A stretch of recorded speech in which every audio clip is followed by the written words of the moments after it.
It's like I didn't know what Zoom was 2 months ago. I never even knew it existed. And now I feel like that's all I look at. Exactly. I always thought it was FaceTime and Skype, and all of a sudden, Zoom is a thing. Yeah. And now we're running like internet TV shows at night, and like 2 months ago, we know what's going on. So, hey, thank you for taking time out, to do this. We really appreciate it. Yeah, of course. Yeah, so I'm George, by the way. You Tyler. George, Tyler, Tyler. Nice to meet you guys. My mom works with your mom. I think that's the situation. Guardian. Yes, Guardian Life Insurance. And you're in. Where are you right now? Were they talking? Was she like, you should get my son on? That's what my mom did. My mom, she's always pitching it. That's funny. I didn't even know she watched. I didn't even know she watched any of this stuff. Thanks, Tyler's mom. Yeah, that's your. She books shows for you. That's sick. Right. Yeah, probably got to give her a cut. Where are you located right now? Pretty close to Quakertown, Pennsylvania. Okay, cool. All right. And we'll talk to you. I mean, I know it's kind of all in flux for you, and there's probably some things you can't specifically talk about, and that's whatever you can't. Is there anything you don't want us to talk about specifically? Nah. I mean, for the most part, I'll if I don't want to say something, I'm pretty decent at sidestepping questions. Yeah, so I got you. Yep. We'll roll right in there, Tyler. Yep. Cool. All right. We going? We good? Yep. Yeah, I'm good. Is it you want Lewis or Lou? Whatever is in I'm gonna your go. heart. I'm gonna go Lou. All right. Your Wikipedia says Lou, so I'm gonna go Lou. It's like official. You have to go by that. Yeah. It's an official nickname. So. Well, we are here with Lou Trivino, who is a Major League Baseball player, a professional athlete. George, I'm excited. You ran track at a Division III school. This is a professional athlete. I ran in the Penn Relays. I beat a guy in the 400 who went to camp with the Atlanta Falcons. That's it. Hey. That's all I got. It was pretty good. Good. I was proud of myself. Yeah, you competed with a guy who played a different sport professionally than you. Yeah. All right. But Lou, thanks for joining us, man. You are from Green Lane, Pennsylvania. Is that where it is? Like right outside of Quaker. That's what? Yep. Maybe 20 minutes from here, from the Lehigh Valley. Oh yeah, it's not far. Yeah, give or take. Yeah, you're right by Q-Mart. Yes, I'm very close to the Q-Mart. Yeah, that's a staple around here. Yeah. Oh yeah, we're big fans of Q-Mart. I don't even say that ironically. I genuinely. No, George buys Q-Mart. Most of his. Where else can you get you get a sword and like a fried chicken and see an alligator? I mean, that is all very true. I know it sounds ridiculous to everyone else, but that's exactly it. Yeah, you can get whatever you want. So yeah, you play for the Oakland A's, and obviously right now everything's kind of on pause, but you're back in PA. What are you going through? What's it like being a professional athlete right now, kind of on pause? Well, it's just like being like anyone else. Honestly, I haven't been home in spring since maybe 2009, 2010. Yeah. So it's definitely odd for me to be back home and see and see the trees bloom and stuff. It is kind of cool at the same time. I know, going over to my parents' house, they have a bunch of bushes I always told them you should get rid of. But now that I see them bloom, I understand why they keep them. But no, it's been decent. It's been, it's obviously trying with not playing baseball and stuff like that, but there's some positives. I'm able to see my sister's little girl grow up without seeing her in 4 or 5 months increments. So that's really nice. But it is definitely odd, just kind of in limbo, waiting and seeing what happens. Yeah. And is it hard to like stay kind of? Yeah. Are you like ready to get back? Are you excited? Oh yeah. I definitely want to get back for sure. I know a lot of the guys I've been talking to are excited, but at the same time, everyone wants to be safe. Everyone wants to be going back in a well thought out plan and not just kind of halfwaying it. Yep. There's a lot of things to be thought about. There's there's people, there's guys with families, new families, they don't want to be put at risk. So it has to be done smart. Yeah. And so in the meantime, you just kind of stay ready. That's all. Right. And how are you staying ready? Is it harder to stay kind of in shape? I mean, the pitcher, are you able to throw and everything? Yeah. No, there's a baseball academy that I've worked out here for the last 5 years, and they've been really good to me, and they've let me use their facility to where I can still lift and throw. So, I'm still in baseball shape, maybe not in game shape. It's hard to mimic. It's hard to mimic the adrenaline of pitching in front of 40,000 people, but I'm in as good a shape as I can be. And if they say, Lou, we need you to throw in a week, I would be ready to go. And it's funny, like, what is that like? You talk about Q-Mart, which is one of the, maybe most out of the way places you're ever going to go, compared to pitching for the Oakland A's, which has got to be one of the most intense things in the world. Like, how do you, when you're on the mound, do you hear like people like Tyler in the third row heckling you? Do you focus? I'm just ordering hot dogs, man. I'm not yelling at the players. I just order hot dogs. That's got to be one of the craziest experiences in sports. Like every eye is on just you. I think it's different than what people think. The more people there are, the more it's just background noise. Okay. Because everyone's yelling, and it's just it doesn't get to me. It's weird when there's about 2,000 people in the stands, and there's one obnoxious guy who's had way too much that really gets into you. Then you can kind of hear him. Yeah. But I was fortunate enough blessed enough to pitch at a wild card game 2 years ago, and in Yankee Stadium, and that was one of the cooler experiences of my life. And honestly, I don't remember hearing anything. Really? It's just I came in a big situation. I had guys on first and second with no outs. I mean, obviously you hear stuff, but to me, it was when I got out. I got a double play, and then I struck a guy out, and then you hear, that your background noise is constant. All of a sudden, it's silence, and that's when like I felt kind of the wind getting sucked out of the fans, and that was a cool feeling for me. Yeah. But I don't know, like growing up, obviously you don't play in front of anyone when you're in Little League in high school. In college, you play in front of more people, and then you get drafted, then you play in front of a little more people, and then you get AA, AAA, and then instead of 2,000, it's 5,000, and then 10,000. And then obviously it's a big, big difference when you're playing in front of 40,000, but you still you get used to it because it's all incremental steps. And now it's to the point where it's tough to pitch in front of a few thousand people. Yeah, that makes sense. You expect to have that adrenaline, and and that's going to be interesting to see what happens when we don't have fans. Yeah, well, yeah, that's if that's how this goes, where you guys start playing without fans, how much will that affect the gameplay? Honestly, I don't know, and I'm fascinated to find out. I always think of a big moment of the game when someone hits a go-ahead home run maybe, and you're expecting fans to freak out, and all of a sudden you just got not a couple guys, but you got guys in the dugouts yelling, and that's about it. Yeah. So it's going to be much more of a Little League travel ball feel than anything else. Right. And you spoke of walking to the mound in Yankee Stadium in a playoff atmosphere. That adrenaline won't be as high. So, number one, it's a two-parter. How when you did that in that moment, what was your thought? Like because I would be freaking out. How do you kind of keep yourself composed? And then also, how are you going to try to match that adrenaline? When you get that call, if there aren't fans.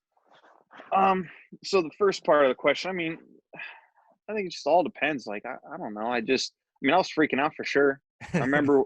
Because at the time I knew when I was going to go in. I knew that I was probably going to go in the second or maybe the third inning, and I mean I was shaking on the bench and in the bullpen, like I was freaking out a little bit. But then once I got the call, I said, Trivino, you're in, and I threw 2 throws in the bullpen, like all those nerves went away, and it was just a job to do. Like I had to do it. It's either I get it done or I'm out of there. Yeah. So I don't know. It was a job that I had to do, and you gotta look at it like that. And right.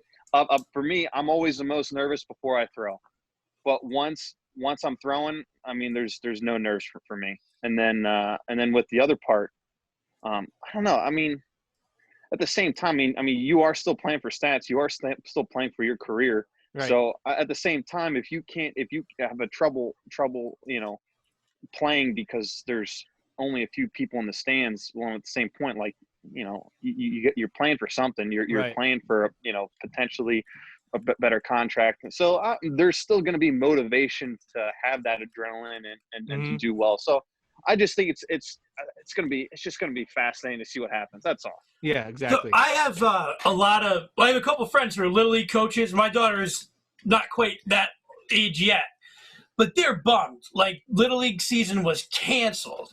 These kids are bummed, but they're still working hard. We've kind of heard, like, baseball is one of those sports that has lost some popularity, maybe amongst some youth, but now it seems to be coming back up. What can you tell some, like, younger players who they're going to miss out on their season? What can you say to them? I mean, there's really not much to say. Put you on the spot. Sorry, I'm not I'm not trying to make a PSA or anything. But no, I find it's one of those things. Life is hard. It's unfair. Especially I feel for the seniors or the juniors. Yeah. I don't want to sound rude or anything, but, like, I don't feel for the little leaguers as much as I feel for the high school guys that are trying to go to college. Yeah. Right. You're right. Like, I do feel bad because it does stink that, they can't get to play the sport that they love, but the guys who are trying to make a career out of it, the guys who are trying to go and get to college and potentially have a decent scholarship, or the guys that are going to get drafted, or the minor league guys that are trying to make it, that's huge. That's potentially life changing. So I feel bad for those guys. And I'm not trying to say I don't like little leaguers can, I'm not trying to say that at all. Well, you know what? Because I didn't even think about that. Because you're right. Because baseball, you have so many players who are not on the same, varying degrees of salaries.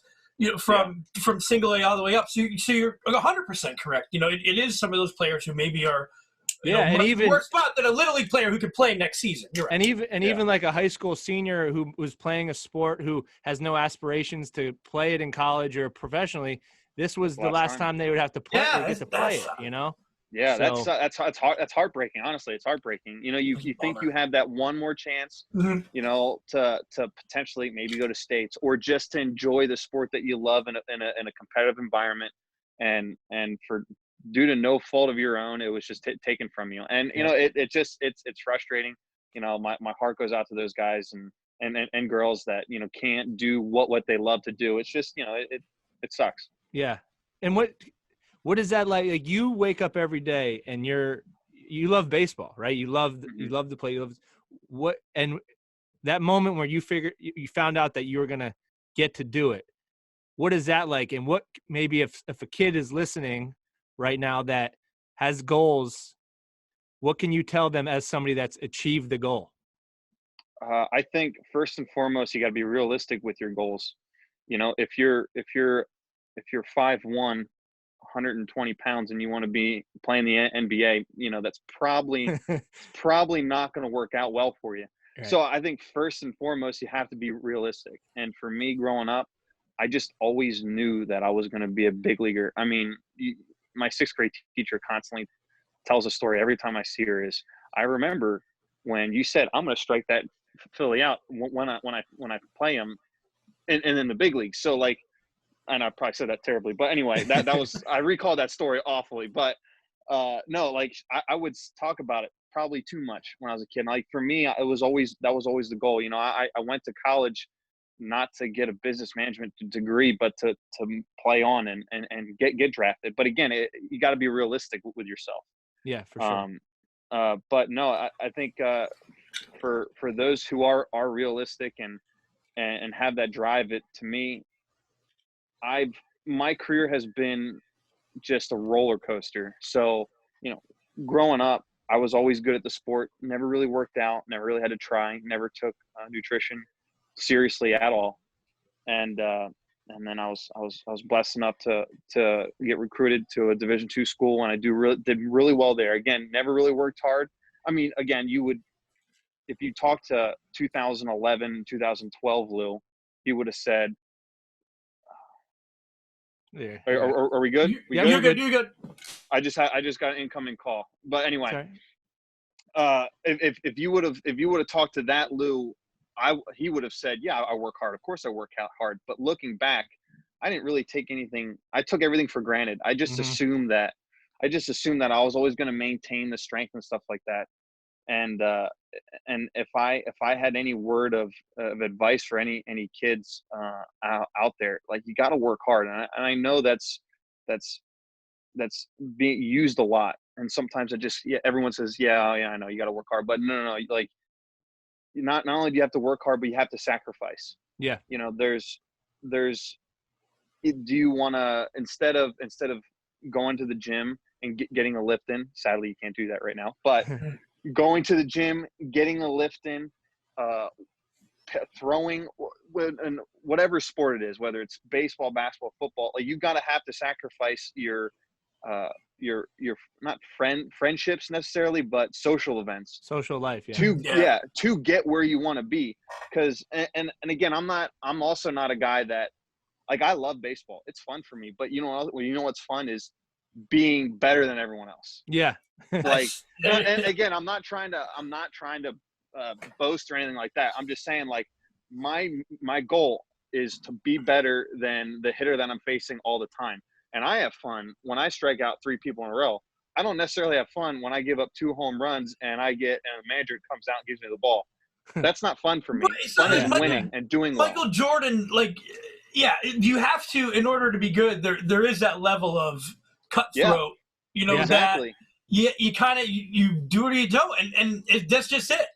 You know, you look at guys like Kobe, and they were just assassins. And, exactly. Sure. And it puts off a lot of people sometimes, because, you know, they are, I mean, they're next level too. You know, I haven't seen the Jordan documentary, but I heard it's incredible, and I should see it.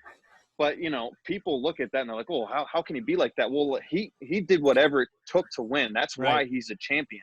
That's why he's one of, if not the best player to ever live. Yeah. Yeah. You look at it across the board, Tiger Woods, all the greats, they have that same, like, killer instinct. And exactly, you know, you're on one end of it, right? Yeah. So you can, and I think, and then you look at guys like, so one of my favorite athletes, if not my favorite athlete of all time, is Brian Dawkins. I love that guy. Yeah. Love what he stands for. Sure. Just a great human being. But he was one of those guys that had that switch. You know, he turned on that switch and he was going to kill you. He was going to run through you. He didn't care. He was a, you know, for lack of a better term, he was a dick. You know what I'm saying? On the field. But he turned that switch off, and he was a humble guy, a good, genuinely human. Yeah, just a genuine human being. And that's hard. That's hard to do, because not many people have those switches. Usually, it's on or off. Right. You know. Right. So I think you got to look at that in a lot of things. You like with any job. You know, if you work to that level, if you work that hard, you know, you can't be an accountant and want to beat people up. But you know what I mean? You work to that level, you aspire. You know, good things happen. For sure. Yeah, exactly. So, hey, we don't want to keep you too long, but I want to ask him what he misses. I want to ask him what. Well, yeah, you know, and I was going to say after that too. Like, are you still playing the waiting game? But yeah. But what do you mean? Go ahead, George. You asked, and I'll. Well, no, I was just saying, like, I don't know how much you even know. Like, do you know when you're going back? Are you just waiting for a phone call when they tell you it's time to go? Like, yeah, I mean, there's a bunch of things being thrown out. Maybe not thrown out is not a good way to describe it, but there's a bunch of plans being proposed. But again, it's all just conjecture right now. Yep. You know, there's nothing set in stone. I'm just trying to stay ready, and whenever they say we're ready to go, then we're ready to go. But, you know, I know as much as a normal human being. Yeah. So, and then you're back in Pennsylvania for, this is, like you said, one of the longer stretches you've been home. What have you been doing? What have you been like looking for? Like, where do you like to go? What restaurants are you happy to get back to? Like in this. It is funny though. You can't, like you said, but you can't do anything. It's like, no, exactly. True. That's right. You can't even go to I'm Q-Mart. a big diner guy. No, you can't. You can't do it. I love diners. I love John's Planet Fancy. I love the Coop. I love going to diner. I love going to the diners and eating and drinking way too much coffee and having my bacon and eggs and walking out of there all jittery.